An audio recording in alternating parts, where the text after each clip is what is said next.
SMS Turbo Analytics offers one of the most flexible and comprehensive reporting tools available for the industry today. Data for SMS Turbo including tickets, trucks, haulers, customers and vendors, orders, rates, materials, and locations is instantly available in a comprehensive Microsoft Excel pivot table. This does not require cumbersome export and import of files between the applications, but is accomplished through a direct connection. This data can be refreshed by the click of one button or via an automatic schedule. SMSAanalytics utilizes a Microsoft Excel pivot table with more than 20 different worksheets representing different views of SMS Turbo data.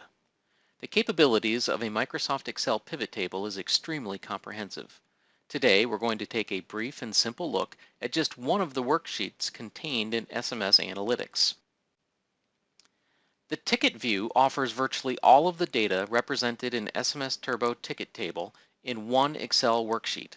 As we first look at this worksheet, we will see that in the top left-hand corner, we see a number of fields that represent filters.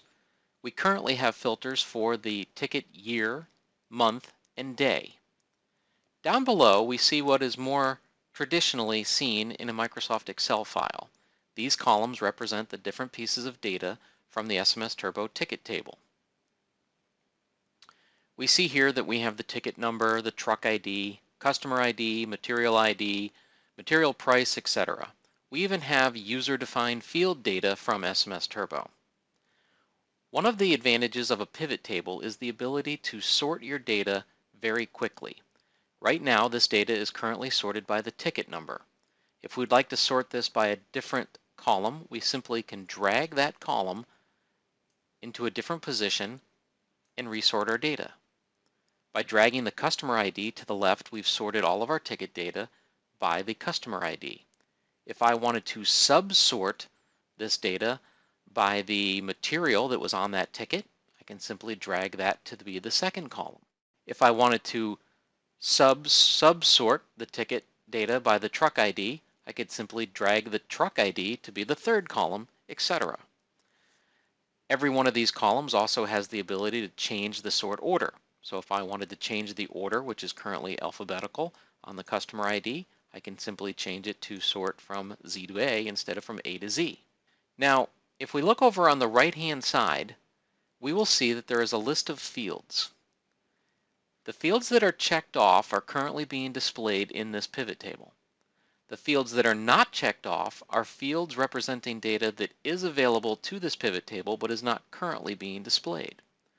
For example, if we wanted to include the order number in this list of data, I could simply check the box that says order number. It now shows up in our pivot table and is available for sorting. I could drag this over and sort all of my tickets now by first customer, then by the order, then the material, etc. We will also see on the right-hand side of the screen that there is a number of other boxes that are represented here. One of them is the filter capability.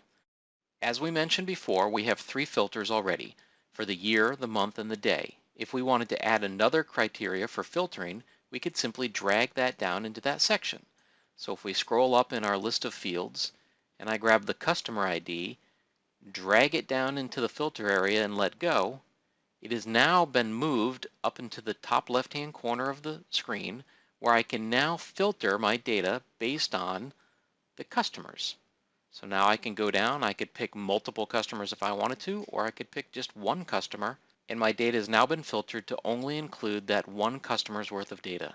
At any point, you can use the File and File Save As function in Excel to save the layout exactly as you've lined it up.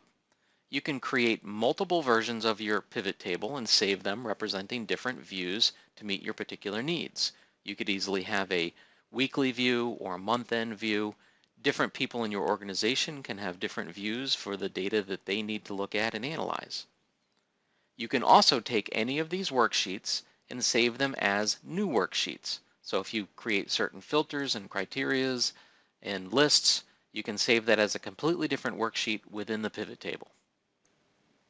Once you have saved the file, you can take it with you or email it to someone else so that they can use it offline. The different worksheets can utilize all of the power of Microsoft Excel. This includes graphs and charts to help you analyze your data and to be able to see it very quickly and represent it in a way that it can be useful for you. A copy of this file with sample data is available for your review. If you are interested in obtaining a copy of this for demonstration purposes, simply contact our sales department.